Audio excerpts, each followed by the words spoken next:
continent a ses problèmes. L'Afrique a les siens. C'est la situation que je viens de vous décrire. Mais il y a un autre problème qui intéresse aussi au plus haut chef notre continent.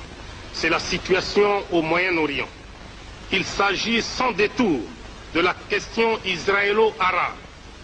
La situation qui prévaut dans cette partie du monde est sans doute la plus complexe et la plus délicate qui se soit posée à l'humanité. À écouter les protagonistes, on est tenté de conclure que la base de départ admise par tous est la résolution 242 du 22 novembre 1967. Mais chacun en a son interprétation et en tout cas personne ne l'applique. Vous vous demandez certes quelle est la position du Zaïre. Chez nous, avant de prendre une décision, nous essayons d'analyser objectivement les faits. Il nous semble enfantin et irréaliste de croire au mythe de jeter à la mer le peuple israélien. Ce peuple existe et il a droit à la vie. Mais il est aussi vrai que le peuple palestinien a le même droit que le peuple israélien, c'est-à-dire d'avoir une patrie et de vivre en paix. Il est donc inadmissible que les réfugiés de 47 soient délogés pour devenir les doubles réfugiés de 56 et qu'en 67, ils deviennent les triples réfugiés. Le peuple juif, qui a souffert du nazisme et de toutes sortes de racisme, devrait comprendre, mieux que quiconque, la souffrance des réfugiés palestiniens qui n'ont plus de patrie depuis un quart de siècle. Plus d'une fois, Israël a exigé des frontières sûres et reconnues, mais aucune fois Israël ne les a mentionnées. Car 1956 a remplacé 1947 et 1967 a remplacé 1956. Peut-être que demain, d'autres frontières seront exigées. C'est ainsi que le peuple arabe pense à son tour qu'il risque d'être rejeté à la mer, mais cette fois-ci à l'océan Indien. Au Moyen-Orient,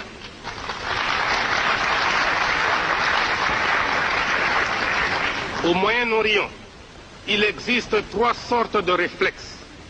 Le réflexe de la peur pour le peuple israélien, le réflexe du désespoir pour le peuple palestinien, le réflexe d'humiliation pour le peuple arabe.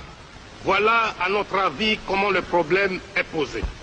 Ces derniers temps, quand un pays africain prend une décision souveraine dans le conflit israélo-arabe, les autorités israéliennes déclarent que cette décision vient purement et simplement des pays arabes et qui pisait que les dirigeants africains ont reçu en échange une somme d'argent pour prendre une telle décision.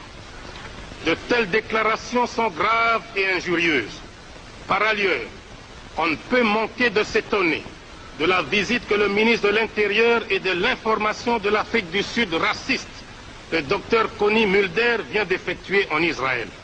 Ce fait nous donne beaucoup à réfléchir quant à l'orientation de la politique africaine d'Israël et partant de l'avenir de ses relations avec l'Afrique indépendante.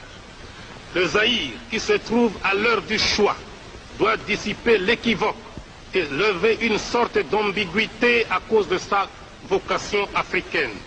Par conséquent, le Zaïre doit choisir entre un pays ami, Israël, et un pays frère, l'Égypte. Or, entre un ami et un frère, le choix est clair. Et